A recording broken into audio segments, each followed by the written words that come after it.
السلام علیکم ورحمۃ اللہ وبرکاتہ۔ اللہ کے پیارے رسول محمد صلی اللہ علیہ وسلم نے فرمایا، تم میں سے بہترین شخص وہ ہے جو قرآن سیکھے اور سکھائے۔ تو اب جب کہ آپ اس ویڈیو پر کلک کر کے یہاں تک قرآن سیکھنے کے لیے یہاں پر آئے ہو، تو آپ اللہ کی نظر میں بہترین شخص بن چکے ہو، نبی کی نظر میں بہترین شخص بن چکے ہو۔ یہ ہے لیسن نمبر 4، عربی گرامر اور قرآن کو کیسے سمجھیں۔ تو آج میں آپ کو سکھانے والا ہوں سورہ کافرون کے بارے میں، اس میں آنے والی ساری گرامر ان کو الگ الگ کر کے میں آپ کو بتانے والا ہوں۔ اس کے ساتھ آپ کو یہ بتاؤں گا کہ جس وقت یہ صورت نازل ہوئی تھی اس وقت مکے میں کیا سچویشن تھی، ایسی کون سی بات ہوئی کہ اللہ نے یہ صورت نبی صلی اللہ علیہ وسلم پر اتاری، اور ساتھ میں ہم یہ بھی سیکھنے کی کوشش کریں گے کہ اس صورت سے ہمیں آج کی ڈیٹ میں، آج کے حالات میں کیا سبق ملتا ہے۔ تو ویڈیو کو چھوڑ کے نہیں جانا ہے، کیونکہ آپ قرآن سیکھ رہے ہو اور اللہ اور اس کے رسول کی نظر میں بہترین شخص ہو رہے ہو۔ تو آئیے آج کا لیسن سٹارٹ کرتے ہیں۔ رب اشرح لی صدری ویسر لی امری واحلل عقدۃ من لسانی یفقہوا قولی۔ سورت کا شان نزول یہ ہے کہ سورت مکہ میں اس وقت نازل ہوئی جب مکے کے مشرکین نے یہ دیکھا کہ اسلام پھیلتا جا رہا ہے اور ان کے مذہب کمزور پڑتے جا رہے ہیں۔ انہوں نے اس پھیلاؤ کو روکنے کے لیے آپ صلی اللہ علیہ وسلم کو مختلف طریقے سے پیشکش کی، الگ الگ طریقے سے ان کو بہلانے پھسلانے کی کوشش کریں، مثلا دولت کا لالچ، عورت کا لالچ، سرداری کا لالچ، طاقت کا لالچ، سب کچھ دیا۔ لیکن جب دیکھا یہ ساری چیزیں نبی صلی اللہ علیہ وسلم کے سامنے کوئی فرق ڈالنے والی نہیں ہے، جب آپ صلی اللہ علیہ وسلم نے ان کی پیشکش کو بالکل ٹھکرا دیا تو انہوں نے دوسری چال چلی اور دوسری پیشکشی کری، اور کیا کہا؟ اور یہ کہا کہ 1 سال مشرکین صرف ایک خدا کی عبادت کریں گے، یعنی کہ جو نبی صلی اللہ علیہ وسلم کہہ رہے ہیں ان کی ساری بات مانیں گے۔ ایسا مشرکوں نے کہا کہ 1 سال تک ہم وہ سب کچھ کریں گے جو آپ چاہتے ہو، اور کہا کہ دوسرے سال آپ صلی اللہ علیہ وسلم ہمارے بتوں کی بھی عبادت کریں گے۔ تو یہ انہوں نے سانٹھ گاٹھ کرنے کا پلاننگ بنائی کہ 1 سال تک ہم بھی تمہارے رب کی عبادت کریں گے اور 1 سال تک تم ہمارے بتوں کی عبادت کرو گے۔ تو اس وقت اللہ تعالیٰ نے یہ سورہ کافرون جواب میں بھیجی۔ مشرکین مکہ بیچ کا ایک راستہ نکالنا چاہتے تھے تو اللہ نے اس راستے کو ہمیشہ کے لیے بند کر دیا۔ اس سورت کی فضیلت یہ ہے کہ رسول اللہ صلی اللہ علیہ وسلم فجر کی اور مغرب کی نماز میں سنتوں میں سورۃ الکافرون اور سورہ اخلاص پڑھا کرتے تھے۔ تو ہمیں بھی چاہیے کہ ہم نبی کی سنت پر عمل کرتے ہوئے اور ان صورت سے محبت کے ذریعے ہم فجر کی سنتوں میں اور مغرب کی سنتوں میں یہ 2 صورتیں پڑھنے کی کوشش کیا کریں، سورۃ الکافرون یعنی قل یا ایھا الکافرون لا اعبد ما تعبدون، اور سورہ اخلاص یعنی قل هو اللہ احد۔ یہ 2 صورتیں ہم پڑھنے کی کوشش کریں گے انشاءاللہ۔ اعوذ باللہ من الشیطان الرجیم، بسم اللہ الرحمن الرحیم۔ قل یا ایھا الکافرون، قل مطلب کہہ دیجئے، بول دو، یہ ایک آرڈر فارم ہے، کہہ دیجئے، تبلیغ کیجئے، بات کو پہنچا دیجئے۔ کس کو پہنچا دیجئے؟ نبی صلی اللہ علیہ وسلم سے کہا کہ ان کو پہنچا دیجئے جو آپ سے یہ بیچ کا راستہ نکالنے کی کوشش کر رہے ہیں، ان کو یہ بات کہہ دیجئے کہ ایسا نہیں ہو سکتا۔ ہمیں بھی اپنی لائف میں چیک کرنا چاہیے کہ اگر کوئی ہم سے ایسی بات کرنے کو کہے جو اللہ کے آرڈر کے خلاف جا رہی ہے، جو اللہ کے حساب سے نہیں چل رہا ہے، تو ہم بھی اس کو یہی کہیں کہ نہیں، میں وہ کام نہیں کر سکتا جو کام اللہ نے کرنے کو منع کیا۔ قرآن مجید میں جب بھی یا ایھا یا پھر ایھا یہ ایسے لفظ آئے تو ان تینوں کا ایک ہی مطلب ہے، اے، یعنی کہ بات کرتے ہوئے، اے مخاطب جس سے بات کی جا رہی ہے وہ، جیسے یا قوم، اے قوم، ایھا النبی، ہم تحیات میں پڑھتے ہیں نا، السلام علیکم ایھا النبی، اے نبی، یا پھر یا ایھا الکافرون، اے کافرون۔ ان تینوں کا ایک ہی مطلب ہے۔ کافر ایک سنگولر ہے اور کافرون اس کی جمع ہے۔ لیسن نمبر 2 میں نے بہت ڈیٹیل سے آپ کو بتایا تھا کہ کافرون، کافرین سنگولر اور پلورل کیسے بنتے ہیں۔ تو فی الحال آپ کو یہ بتا دوں کہ کسی بھی لفظ کے آخر میں اون یا این لگاتے ہیں تو وہ پلورل بن جاتا ہے۔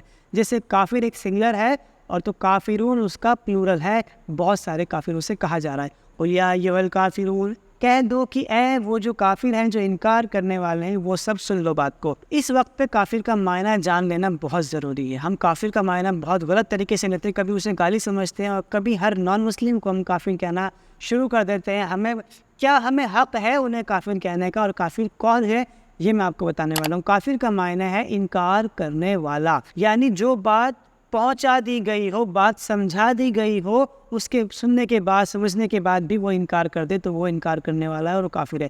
جیسے نبی صلی اللہ علیہ وسلم نے اپنی دعوت پہنچا دی کہ ایک خدا کی عبادت کرو اور کسی کی عبادت نہ کرو، یہ بات ان کو سمجھ میں آ گئی، اس کے بعد پھر انہوں نے اس کی اگینسٹ میں پلاننگ کرنی شروع کری، اور تب اللہ نے کہا کہ نہیں تم کافر ہو چکے ہو۔ جب کوئی بات سمجھا دی گئی ہو، سامنے والے کے سمجھ میں آ گئی ہو، پھر بھی وہ اسے نہ مانے تو انکار کرے، پھر وہ کافر ہے۔ یہاں وہ لوگ مراد ہیں جنہوں نے نہ صرف اسلام کو سمجھا بلکہ الٹا محمد صلی اللہ علیہ وسلم کو شرک کی دعوت دے دی الٹی، ورنہ قرآن میں اس کے علاوہ کہیں بھی عام غیر مسلمان کو یا ایھا الکافرون سے نہیں پکارا گیا ہے، بلکہ یا ایھا الناس کہا گیا ہے۔ اللہ کافروں پر ان کے شرک کی وجہ سے ناراض ہے، تو ہمیں بھی چوکنا ہو کر شرک سے بچتے رہنا چاہیے۔ دوسری بات یہ ہے کہ یہ کوئی گالی نہیں ہے، اللہ نے اس لفظ کو استعمال کرتے ہوئے مسلمانوں کے ساتھ بھی استعمال کیا ہے، اور کہا ہے کہ مسلمان تو وہ ہے جو طاغوت سے کفر کرتے ہیں۔ طاغوت یعنی کہ بت پرستش سے، شیطانی ہتھ کنڈوں سے جو کفر کرتے ہیں، جو ان کا انکار کرتے ہیں، تو وہ مسلم ہیں۔ یعنی ہر مسلمان بھی کافر ہے، مگر دوسرے معنی میں برائی کو انکار کرنے والا، طاغوت کا انکار کرنے والا، ٹھیک ہے۔ اگر یہ گالی ہوتی تو اللہ تعالیٰ ایسے مسلمانوں کے لیے استعمال نہ کرتے۔ لا اعبدو، عابدی جیسا ایک اور لفظ نعبدو سورہ فاتحہ میں گزر چکا ہے۔ ایاک نعبدو، نعبدو کا مطلب ہوتا ہے ہم عبادت کرتے ہیں، اور عابدو کا مطلب ہوتا ہے میں عبادت کرتا ہوں، ٹھیک ہے۔ لا اعبدو، لا مطلب نہیں، لا کا مطلب ہوتا ہے نہیں، اور لا اعبدو میں عبادت نہیں کرتا ہوں۔ ما تعبدون، ما مطلب جو، تعبدون تم سب عبادت کرتے ہو، میں وہ عبادت نہیں کرتا ہوں جو عبادت تم سب کرتے ہو۔ ما کی دو میننگ ہوتے ہیں، اگر ما سٹارٹنگ میں آئے، کسی سینٹینس کے شروع میں آئے تو ما کا مطلب ہے کیا، اور کسی سینٹینس کے بیچ میں آئے تو اس کا مطلب ہوتا ہے جو، جیسے کہ سینٹینس کے بیچ میں آ رہا ہے، بالکل ویسے ہی جیسے انگلش میں واٹ کا میننگ ہوتا ہے۔ واٹ اگر شروع میں آئے تو اس کا مطلب ہوتا ہے کیا، لیکن واٹ اگر بیچ میں آئے تو اس کا مطلب ہوتا ہے جو۔ ویسے ہی ما اگر شروع میں آئے تو کیا، اور بیچ میں آئے تو جو، تو یہاں پر اس کا مطلب ہے جو۔ لا اعبدو میں وہ عبادت نہیں کرتا، ما تعبدون جو عبادت تم کرتے ہو۔ عابدو اور تعبدون ایک ہی روٹ ورڈ سے بنے ہیں، عبدا یا عبادت، عبادت سے عابدو بنا ہے۔ عابدو کا مطلب ہے میں عبادت کرتا ہوں، اور تعبدون کا مطلب ہے تم سب عبادت کرتے ہو۔ عابدو میں عبادت کرتا ہوں، اور تعبدون تم سب عبادت کرتے ہو، تو میں وہ عبادت نہیں کرتا جو عبادت تم کرتے ہو۔ عبادت کے تین معنی ہیں۔ پہلا معنی محبت اور عقیدت میں کسی کی پوجا کرنا، کسی کی پرستش کرنا، کسی کے آگے جھکنا، کسی کو سجدہ کرنا، ایک معنی۔ دوسرا معنی ہے کسی کی اطاعت کرنا، فرما برداری کرنا، بات ماننا، اور تیسرا معنی ہے غلامی، پورے طریقے سے سرنڈر کر دینا کسی کو۔ تو ان تینوں ہی معاملے میں عبادت صرف اور صرف اور صرف اللہ کی ہوگی اور کسی کی نہیں ہوگی۔ عقیدے کے معاملے میں کوئی بھی اس کا راستہ نہیں، اللہ کی ذات، وہ کسی کا بیٹا باپ نہیں ہو سکتا، اللہ کی صفات میں کوئی کمپرومائز نہیں ہو سکتا، وہی سب کی سننے والا دیکھنے والا ہے۔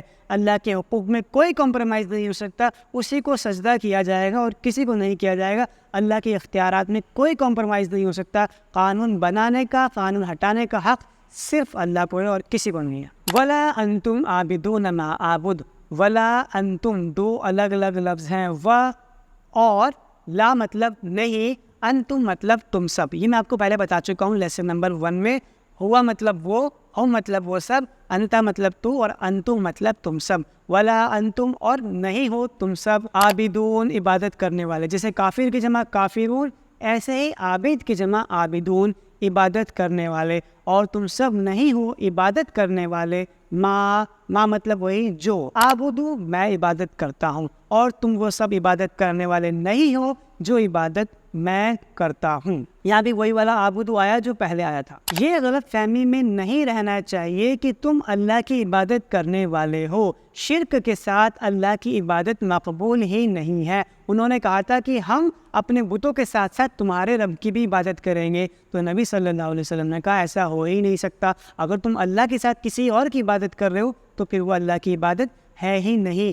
وہ عبادت جس میں شرک کی ملاوٹ ہو اللہ کو ہرگز قبول نہیں۔ ولا انا اور نہیں ہوں میں، وہ مطلب اور، لا مطلب نہیں، انا مطلب میں، یہ میں آپ کو پہلے بتا چکا ہوں۔ وہ مطلب وہ، ہم مطلب وہ سب، انتا مطلب تو، انتم مطلب تم سب، انا مطلب میں، یہ لیسن 1 میں نے آپ کو بتایا تھا۔ ولا انا اور نہیں ہوں میں، عابدن عبادت کرنے والا، ایک عبادت کرنے والا، جب تنوین اس کے اوپر آ جائے تو اس کا مطلب ہے ایک، عابدن ایک عبادت کرنے والا، میں کوئی ایسا عبادت کرنے والا نہیں ہوں۔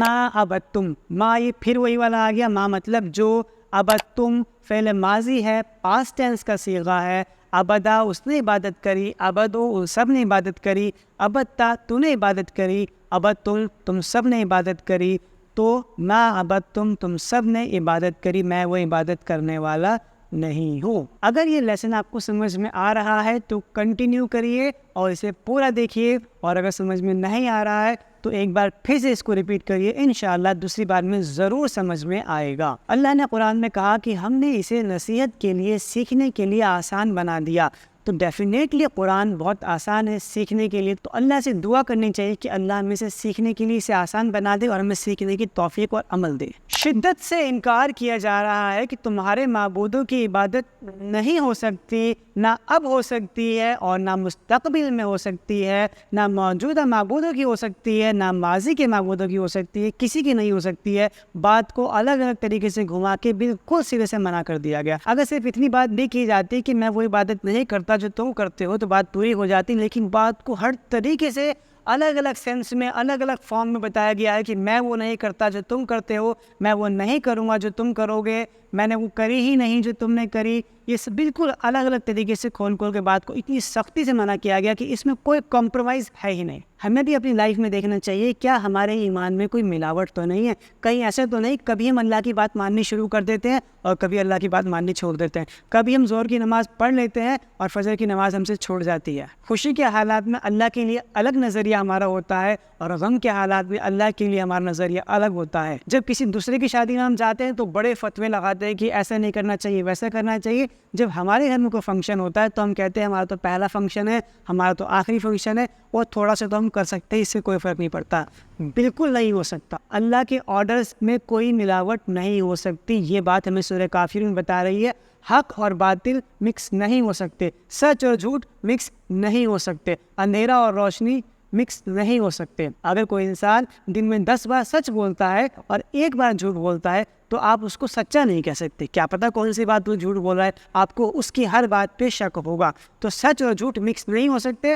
کوئی یہ نہیں کہہ سکتا بھائی میں اتنا ہی اچھا کام کروں گا، ذرا سا خراب کام کروں گا، یہ اللہ کو منظور نہیں ہے۔ اگر آپ جلدی سیکھنا چاہتے ہیں تو کسی نہ کسی کو ضرور سکھائیں، کیونکہ سب سے اچھا آپ تب سیکھتے ہیں جب آپ کسی اور کو سکھا رہے ہوتے ہیں۔ تو آپ ٹیچر بنیے، کسی اور کو سکھانے کی کوشش کریے، جتنا بھی آپ کو آیا ہے، ایک لفظ آیا ہے، ایک آیت آئی ہے، کسی نہ کسی کو ضرور پہنچائیے۔ بہترین اسٹوڈنٹ وہ ہے جو ٹیچر بن جائے۔ جیسے آپ کسی کو سکھانا شروع کریں گے تو آپ بہت اچھا سیکھنا شروع کر دیں گے۔ اور دوسری بات، لکھنے کی کوشش کیجیے، لکھنے کی عادت ڈالیے، خاص پوائنٹ جب بھی ہو ان کو نوٹ کریے۔ لکم دینکم ولی دین، لکم کا مطلب ہے تمہارے لیے، جیسے کہ لیسن نمبر 1 اور 2 میں نے آپ کو بتایا تھا، لہو مطلب اس کے لیے، لہم ان کے لیے، لکا تیرے لیے، اور لکم تمہارے لیے۔ کسی بھی ورڈ کے آخر میں کم آئے گا تو اس کا مطلب ہے تمہارا۔ لکم مطلب تمہارے لیے اور دینکم مطلب تمہارا دین۔ لکم دینکم تمہارے لیے، تمہارا دین، آخر میں کم آ رہا ہے دونوں جگہ، اور آخر میں اگر یہ آئے جیسے کہ یہاں پہ آ رہا ہے ولی، لی مطلب میرا، و مطلب اور، لی مطلب میرا، اور دینی مطلب میرا دین۔ لی مطلب میرا، ربی مطلب میرا رب، دینی مطلب میرا دین۔ کسی بھی ورڈ کے آخر میں یہ آئے گا تو اس کا مطلب ہے میرا، تو دینی مطلب میرا۔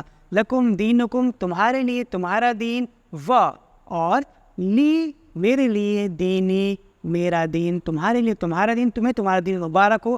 تمہیں میں نے سمجھا دیا جتنا اچھا سمجھا سکتا تھا، اب میں اس سے اچھا نہیں سمجھا سکتا، تو اب تمہارے راستے اور ہمارے راستے بالکل الگ الگ ہو چکے ہیں۔